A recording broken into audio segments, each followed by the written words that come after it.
ਖਬਰਾਂ ਦੇ ਵੱਲ ਆਈਏ, ਸ਼ੁਰੂਆਤ ਕਰੀਏ। ਮੁੱਖ ਮੰਤਰੀ ਸਾਹਿਬ ਤੋਂ ਅੱਜ ਕੱਲ੍ਹ ਸ਼ੁਕਰਾਨਾ ਕਰ ਰਹੇ ਨੇ, ਸ਼ੁਕਰਾਨਾ ਯਾਤਰਾ ਕਰ ਰਹੇ ਨੇ, ਪਰ ਨਾਲੋਂ ਨਾਲ ਜਿਵੇਂ ਉਹ ਯਾਤਰਾ ਕਰ ਰਹੇ ਨੇ, ਲੋਕਾਂ ਦੇ ਸਵਾਲ ਵੀ ਉਵੇਂ ਉਵੇਂ ਉਹਨਾਂ ਦੇ ਨਾਲ ਸਫ਼ਰ ਕਰ ਰਹੇ ਨੇ। ਉਹਨਾਂ ਦੀ ਸ਼ੁਕਰਾਨਾ ਯਾਤਰਾ ਸਿਆਸੀ ਯਾਤਰਾ ਜਾਪਣ ਲੱਗ ਪਈ ਹੈ, ਪ੍ਰਤੀਤ ਹੁੰਦੀ ਹੈ ਤੱਕ ਕਿ ਹੁਣ ਤਾਂ ਪ੍ਰਭਾਵ ਵੀ ਛੱਡਣ ਲੱਗ ਪਈ ਹੈ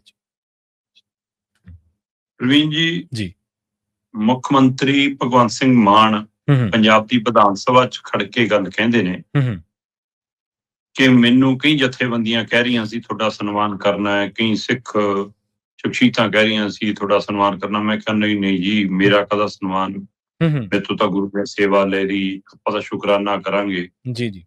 ਤੋ ਇਸ ਲਈ ਫਿਰ ਕਹਿੰਦੇ ਮੈਂ ਸ਼ੁਕਰਾਨਾ ਯਾਤਰਾ ਉਡੀਕਦੀ ਆ 6 ਤੋਂ 9 ਤਰੀਕ ਤੱਕ ਸ਼ੁਕਰਾਨਾ ਯਾਤਰਾ ਤੇ ਰਹੂੰਗਾ ਮੈਂ। ਠੀਕ ਹੈ। ਜੇ ਗੁਰੂ ਦਾ ਸ਼ੁਕਰਾਨਾ ਕਰਨਾ ਹੋਵੇ ਤਾਂ ਢੋਲ ਵਜਾ ਕੇ ਕਰਨਾ ਪੈਂਦਾ। ਸਹੀ ਹੈ।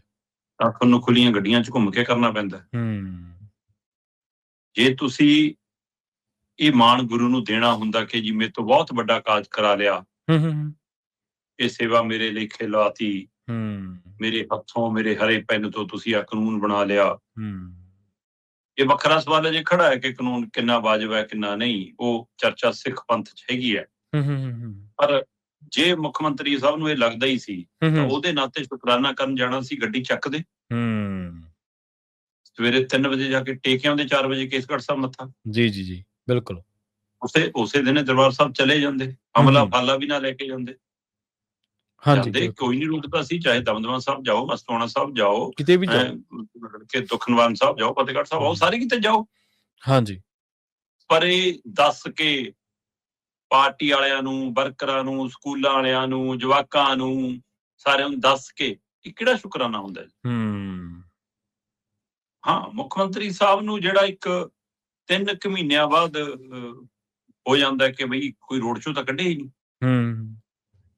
ਇਹ ਉਹ ਕੜੀ ਤਾਂ ਨਹੀਂ ਗਈ ਕਿ ਤੁਸੀਂ 2027 ਲਈ ਰੋਡ ਸ਼ੋਅ ਕਰਨ ਤੁਰੇ ਹੋ। ਹੁਣ ਸਵਾਲ ਇਹ ਤੋਂ ਅੱਗੇ ਦਾ ਖੜਾ ਹੈ ਕਿ ਮੁੱਖ ਮੰਤਰੀ ਸਾਹਿਬ ਨੇ ਜੋ ਸੋਚ ਕੇ ਇਹ ਰੋਡ ਸ਼ੋਅ ਉਲੀਕਿਆ ਕਿ ਨਾਲੇ ਗੁਰੂ ਘਰਾਂ ਦੇ ਦਰਸ਼ਨ ਤੇ ਨਾਲੇ ਵੋਟਾਂ ਪੱਕੀਆਂ, ਸਹੀ ਆ, ਉਹਦੇ ਲਈ ਜਿਹੜਾ ਰੋਡ ਸ਼ੋਅ ਉਲੀਕਿਆ ਉਹਦੇ ਲਈ ਸੰਗਤ ਕਿਉਂ ਨਹੀਂ ਆਈ? ਜੀ ਸਹੀ ਆ। ਸੰਗਤ ਤਾਂ ਇੱਕ ਪਾਸੇ ਛੱਡੋ, ਵਰਕਰ ਵੀ ਪੂਰੇ ਨਹੀਂ ਆ ਰਹੇ।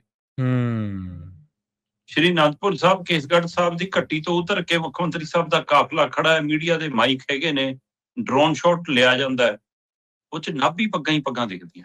ਠੀਕ ਹੈ ਜੀ। ਨਾਭੀ ਪੱਗਾਂ ਇਹਨਾਂ ਦੇ ਸਿਕਿਉਰਿਟੀ ਵਾਲਿਆਂ ਦੀਆਂ ਪੱਗਾਂ ਹੁੰਦੀਆਂ। ਬਿਲਕੁਲ, ਲੋਕ ਭੁੱਲੇ ਥੋੜਾ। ਉੱਥੇ ਤੁਹਾਡੇ MP ਸਾਹਿਬ ਹੈਗੇ ਨੇ, ਉੱਥੇ ਤੁਹਾਡੇ MLA ਵੀ, ਉਹ ਜਿਹੜੇ ਮੰਤਰੀ ਨੇ, ਇਹਦੇ ਵਿੱਚ ਕੋਈ ਮਸਲਾ ਨਹੀਂ ਗਾ ਕਿ ਹਾਂ ਤੁਸੀਂ ਨਹੀਂ ਕਰ ਸਕਦੇ। ਇਹਦਾ ਮਤਲਬ ਇਹ ਨਹੀਂ ਗਾ ਕਿ ਤੁਸੀਂ ਇਹ ਸ਼ੁਕਰਾਨਾ ਯਾਤਰਾ ਤੇ ਨਹੀਂ ਆ ਸਕਦੇ। ਤੋਂ ਪਹਿਲਾਂ ਸਿਆਸੀ ਪਾਰਟੀਆਂ ਦੇ ਨੁਮਾਇੰਦਿਆਂ ਨੇ ਕਈ ਤਰ੍ਹਾਂ ਦੀ ਯਾਤਰਾ ਕੱਢੀਆਂ ਨੇ, ਦੇਸ਼ ਪੱਧਰ ਤੇ ਹੋਵੇ ਚਾਹੇ ਸੂਬਾ ਪੱਧਰ ਤੇ ਹੋਵੇ, ਚਾਹੇ ਅਡਵਾਨੀ ਦੀ ਰੱਥ ਯਾਤਰਾ ਹੋਵੇ ਤੇ ਚਾਹੇ ਰਾਹੁਲ ਗਾਂਧੀ ਦੀ ਉਹ ਪੈਦਲ ਮਾਰਚ ਹੋਵੇ, ਹੈ ਨਾ, ਤੇ ਚਾਹੇ ਉਹ ਤੋਂ ਬਾਅਦ ਮਤਲਬ ਕਿ ਪੰਜਾਬ 'ਚ ਸੁਖਬੀਰ ਬਾਦਲ ਦਾ ਰੋਡ ਸ਼ੋਅ ਹੋਵੇ, ਚਾਹੇ ਤੋਂ ਪਹਿਲਾਂ ਕੈਪਟਨ ਨੇ ਕੱਢਿਆ ਹੋਣ, ਤੇ ਚਾਹੇ ਭਗਵੰਤ ਮਾਨ ਨੇ ਕਿੰਨੇ 300 400 ਮੀਟਰ ਵਾਲੇ ਰੋਡ ਸ਼ੋਅ ਹਰ ਸ਼ਹਿਰਾਂ 'ਚ ਕੱਢੇ ਹੋਣ, ਹੈ ਨਾ। ਉਹ ਇਹਨਾਂ ਦਾ ਤਰੀਕਾ ਹੈ। ਜੀ। ਉਸੇ ਤਰੀਕੇ ਨੂੰ ਲੈ ਕੇ ਇਸ ਪਹਿਲੂ ਤੇ ਤੁਰੇ। ਮਤਲਬ ਕੀ ਕਿਸੇ ਨੇ ਸਲਾਹ ਦਿੱਤੀ, ਕੀ ਕਿਸੇ ਨੇ ਗੱਲ ਮਨ 'ਚ ਪਾ ਦਿੱਤੀ ਕਿ ਭਗਵੰਤ ਮਾਨ ਜੀ ਜੇ ਤੁਸੀਂ ਇਹ ਕਾਨੂੰਨ ਬਣਾਉਣ ਤੋਂ ਬਾਅਦ ਸੜਕ ਤੇ ਉਤਰੋਗੇ ਤਾਂ ਆਪਾਂ ਨੂੰ ਤਾਂ ਸ਼੍ਰੀ ਅਨੰਦਪੁਰ ਸਾਹਿਬ ਤੋਂ ਲੈ ਕੇ ਅੰਮ੍ਰਿਤਸਰ ਤੱਕ ਸੜਕਾਂ ਦੇ ਦੋਵੇਂ ਪਾਸੇ ਰੱਸੀਆਂ ਲਾ ਕੇ ਸੰਗਤ ਰੋਕਣੀ ਪੈਣੀ ਹੈ, ਹੜ ਆ ਜਾਊਗਾ ਜੀ ਸੰਗਤ ਦਾ। ਤਾਂ ਲੋਕ ਤਾਂ ਐਂ ਆ ਜਾਣਗੇ ਜੀ ਤੁਹਾਡੇ ਲਈ। ਠੀਕ ਹੈ, ਮਤਲਬ ਅਨੰਦਪੁਰ ਸਾਹਿਬ ਤੋਂ ਤੁਰੇ ਤਾਂ ਕੀਰਤਪੁਰ ਸਾਹਿਬ ਹੈਗੇ ਸੀ, ਕੀਰਤਪੁਰ ਸਾਹਿਬ ਤੋਂ ਤੁਰੇ ਤਾਂ ਕੁਝ ਵਰਕਰ ਤੁਹਾਡੇ ਭਰਤਗੜ੍ਹ ਖੜੇ ਸੀ, ਕੁਝ ਰੋਪੜ ਖੜੇ ਸੀ, ਫਿਰ ਉਹ ਤੋਂ ਅੱਗੇ ਚਲੋ ਜੀ ਬੰਗਾ ਆ ਗਿਆ ਜੀ, ਨਵਾਂ ਸ਼ਹਿਰ ਆ ਗਿਆ ਜੀ, ਤਾਂ ਖਟਕੜ ਕਲਾਂ ਵੀ ਆ ਗਿਆ ਜੀ, ਤੇ ਲਓ ਜੀ ਅਸੀਂ ਜੀ ਫਗਵਾੜਾ ਹੁੰਦੇ ਹੋਏ ਜੀ ਪਹੁੰਚ ਗਏ ਜਲੰਧਰ। ਤੁਸੀਂ ਡਿਊਟੀਆਂ ਲਾਈਆਂ ਆਪਣੇ ਵਰਕਰਾਂ ਦੀਆਂ, MLA ਦੀਆਂ, ਚੇਅਰਮੈਨਾਂ ਦੀਆਂ, ਤੇ ਤਾਂ ਵੀ ਆਪ ਮੁਹਾਰੇ ਸੰਗਤ ਨਹੀਂ ਆਈ। ਔਰ ਜਿੰਨੇ ਜੋਗੇ MLA ਹੈਗੇ ਉਹਨੇ ਵੀ ਉਹ ਨਹੀਂ ਲਿਆ ਸਕੇ। ਮਤਲਬ ਤੁਸੀਂ ਅਰੇਂਜਮੈਂਟ ਵੀ ਕੀਤਾ ਤਾਂ ਵੀ ਅਰੇਂਜਮੈਂਟ ਸਿਰੇ ਨਹੀਂ। ਜੀ ਸਹੀ ਹੈ। ਸੋ ਇਹਦਾ ਅਰਥ ਕੀ ਲਾਈਏ, ਕਿਉਂਕਿ ਇਸ ਬੇਅਦਬੀ ਕਾਨੂੰਨ ਨੂੰ ਲੈ ਕੇ 3 ਧਿਰਾਂ 'ਚ ਵੰਡਿਆ ਹੈ। ਸਹੀ ਹੈ। ਇੱਕ ਧਿਰ ਉਹ ਜਿਹੜੀ ਕਹਿੰਦੀ ਵੀ ਕਮਾਲ ਕਰਤੀ ਕਿ ਬਈ ਇਹ ਤਾਂ ਭਗਵੰਤ ਮਾਨ ਹੀ ਕਰ ਸਕਦਾ ਸੀ, ਹੋਰ ਕਿਸੇ ਦੇ ਬਸ ਦਾ ਰੋਗ ਨਹੀਂ, ਅਸਲੀ ਸਿੱਖ ਤਾਂ ਸਾਨੂੰ ਹੁਣ ਮਿਲਿਆ। ਸਹੀ ਹੈ। ਉਹਨਾਂ ਦੀ ਕਤਾਰ ਦੇ ਵਿੱਚ ਸਮਾਣਾ ਮੋਰਚਾ ਵੀ ਖੜਾ ਸੀ, ਪਰ ਸਮਾਣਾ ਮੋਰਚਾ ਵਾਲੇ ਅਨੰਦਪੁਰ ਸਾਹਿਬ ਤਾਂ ਦਿਖੇ ਨਹੀਂ ਅਜੇ। ਹੋ ਸਕਦਾ ਹੈ ਅੰਮ੍ਰਿਤਸਰ ਸਾਹਿਬ ਦਿਖ ਜਾਣ, ਜਾਂ ਹੋ ਸਕਦਾ ਹੈ ਕਿ ਉਹਨਾਂ ਨੇ ਤੈਅ ਕੀਤਾ ਹੋਵੇ ਜਦੋਂ ਦੁਖਨਿਵਾਰਨ ਸਾਹਿਬ ਪਟਿਆਲੇ ਆਉਣ ਅਸੀਂ ਉਸ ਦਾਇਰੇ 'ਚ ਆਵਾਂਗੇ, ਹੈ ਨਾ। ਜਾਂ ਹੋ ਸਕਦਾ ਕਿ ਇਹ ਕਿਤੇ ਲੱਗਦਾ ਹੋਵੇ ਕਿ ਜਿਹਦੇ ਐਂ ਚਲੇ ਗਏ ਐਂ ਲੱਗੂਗਾ ਕਿ ਪਤਾ ਨਹੀਂ ਮੋਰਚਾ ਵੀ ਉਹਨਾਂ ਨੇ ਲਵਾਇਆ ਸੀ। ਸੋ ਇਸ ਲਈ ਉਹ ਅਜੇ ਉਹ ਵੀ ਨਹੀਂ ਆਏ। ਪਰ ਜਿਸ ਤਰੀਕੇ ਨਾਲ ਇਹ ਪਹਿਲੂ ਹੈਗਾ ਕਿ ਹਾਂ ਮੁੱਖ ਮੰਤਰੀ ਸਾਹਿਬ ਨੂੰ ਲੱਗਦਾ ਕਿ ਇਹਦੇ ਨਾਲ ਮੇਰਾ ਸੁਨੇਹਾ ਜਾਊਗਾ, ਤਾਂ ਉਹਦੇ ਵਿੱਚੋਂ ਇੱਕ ਧਿਰ ਤਾਂ ਉਹ ਹੋ ਗਈ ਜਿਹੜੀ ਇਹਦੇ ਨਾਲ ਸਹਿਮਤ ਹੈ, ਉਹ ਤਾਂ ਵੀ ਖੁੱਲ ਕੇ ਨਾਲ ਨਹੀਂ ਆਈ। ਦੂਜੀ ਧਿਰ ਉਹ ਜਿਹੜੀ ਖੜੀ ਉਹ ਸੁਖਬੀਰ ਬਾਦਲ SGPC ਦੇ ਜਥੇਦਾਰ ਸਾਹਿਬਾਨ ਦੇ ਪਾਲੇ 'ਚ ਜੀ। ਉਹਨਾਂ ਨੂੰ ਕਈਆਂ ਨੂੰ ਠੀਕ ਵੀ ਲੱਗ ਰਿਹਾ ਉਹ ਤਾਂ ਵੀ ਉੱਧਰ ਖੜੇ ਨੇ, ਕਈਆਂ ਨੂੰ ਠੀਕ ਨਹੀਂ ਲੱਗ ਰਿਹਾ ਕਾਨੂੰਨ ਤਾਂ ਵੀ ਉੱਧਰ ਖੜੇ ਨੇ, ਕਿਉਂਕਿ ਉਹ ਤਾਂ ਹੈ ਹੀ ਉੱਧਰ ਆਪਣੀ ਵਿਚਾਰ ਆਪਣੀ ਰਾਏ ਤਾਂ ਬਣਾਉਣੀ ਨਹੀਂ। ਸਹੀ ਹੈ ਕਿ ਜੇ ਅਸੀਂ ਉਹਦੇ ਨਾਲ ਤਾਂ ਉੱਥੇ ਹੀ ਖੜੇ ਆ। ਤੇ ਇੱਕ ਧਿਰ ਉਹ ਹੈ ਜਿਹੜੀ ਬੇਅਦਬੀਆਂ ਦਾ ਇਨਸਾਫ ਚਾਹੁੰਦੀ ਹੈ, ਰਾਜਨੀਤੀ ਨਹੀਂ। ਜਿਹੜੀ ਧਿਰ ਚਾਹੁੰਦੀ ਹੈ ਕਿ ਜੇ ਆਉਣਾ ਸੀ ਤਾਂ ਉਹ 2015 ਵਾਲੇ ਬਹਿਬਲ ਕਲਾਂ ਬਰਗਾੜੀ ਕਾਂਡ ਵਾਲੇ ਦੋਸ਼ੀਆਂ ਨੂੰ ਸਜ਼ਾਵਾਂ ਦਵਾ ਕੇ ਸ਼ੁਕਰਾਨਾ ਯਾਤਰਾ ਤੇ ਨਿਕਲਦੇ ਤੇ ਸੰਗਤ ਤਲੀਆਂ ਵਿਛਾਉਂਦੀ ਕਿ ਤੁਸੀਂ ਕੁਝ ਕਰਕੇ ਆਏ ਹੋ। ਤੁਸੀਂ ਉਸ ਮਸਲੇ ਕੰਨੀ ਤਾਂ ਦੇਖਣ ਵੀ ਨਹੀਂ ਦੇ ਰਹੇ ਤੇ ਉਹ ਮਸਲਾ ਪੰਜਾਬ ਚੋਂ ਨਿਕਲ ਕੇ ਚੰਡੀਗੜ੍ਹ ਦੀਆਂ ਅਦਾਲਤਾਂ 'ਚ ਆ ਗਿਆ। ਤੁਸੀਂ ਉੱਥੇ ਵੀ ਨਹੀਂ ਕੁਝ ਕਰ ਸਕੇ।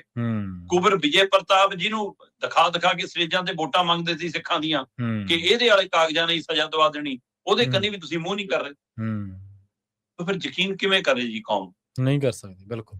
ਤੋਂ ਇਸ ਦੋ ਫਾੜ ਦੇ ਵਿੱਚੋਂ ਹੀ ਇਹਨਾਂ ਨੂੰ ਇਹ ਯਾਤਰਾ ਆਪਣੀ ਸਿਆਸੀ ਲੱਗਦੀ ਹੈ ਕਿ ਜਿੰਨੀਆਂ ਵੋਟਾਂ ਵੀ ਆ ਜਾਣ ਉਹੀ ਪੱਕੀਆਂ, ਕਿਉਂਕਿ ਇਹਨਾਂ ਨੂੰ ਵੀ ਲੱਗਦਾ ਕਿ ਕਿਸਾਨੀ ਜੇ BJP ਨੂੰ ਨਹੀਂ ਜਾਣੀ ਤਾਂ ਸਾਨੂੰ ਵੀ ਨਹੀਂ ਪੈਣੀ। ਸਹੀ ਹੈ। ਪਰ ਪੰਜਾਬ ਦੇ ਵਿੱਚ ਜੇ ਮੁੱਦਿਆਂ ਦੀ ਰਾਜਨੀਤੀ ਕਰਾਂਗੇ ਤਾਂ ਘਿਰਾਂਗੇ, ਭਾਵਨਾਵਾਂ ਦੀ ਰਾਜਨੀਤੀ ਕਰਾਂਗੇ ਤਾਂ ਕੁਝ ਸ਼ਾਇਦ ਤਰ ਜਾਵਾਂਗੇ। ਭਾਵਨਾਵਾਂ ਦੇ ਸਾਰੇ ਤਰਨ ਦੀ ਯਾਤਰਾ ਹੈ। ਬਿਲਕੁਲ। ਅੱਗੇ ਵੀ ਸ਼ਰਮਾ ਜੀ ਤੁਹਾਨੂੰ ਯਾਦ ਹੋਣਾ ਆਪਾਂ ਇੱਕ ਫੋਟੋ ਦੇ ਉੱਤੇ ਚਰਚਾ ਕੀਤੀ ਸੀ, ਜਿਹੜੇ ਮੁੱਖ ਮੰਤਰੀ ਸਾਹਿਬ ਪ੍ਰਭਾਵਿਤ ਇਹ ਸਿਰਜ ਰਹੇ ਸੀ ਵੀ ਮੈਂ ਪਬਲਿਕ 'ਚ ਬੈਠਾ, ਪਰ ਅਸਲ ਦੇ ਵਿੱਚ ਉਸ ਫੋਟੋ ਦੇ ਵਿੱਚ ਪਬਲਿਕ ਦੇ ਨਾਲੋਂ ਲਾਲ ਪੱਗਾਂ ਵਾਲੇ ਜ਼ਿਆਦਾ ਬੈਠੇ ਸੀਗੇ। ਬਿਲਕੁਲ। ਜਦੋਂ ਟੂਰਨਾਮੈਂਟ 'ਚ ਪੁਲਿਸ ਵਾਲੇ ਕਹਿੰਦੇ ਇੱਥੇ ਮੈਂ ਤਾਂ ਇੱਥੇ ਬੈਠੂ, ਮੈਂ ਇੱਥੇ। ਬਿਲਕੁਲ ਜੀ।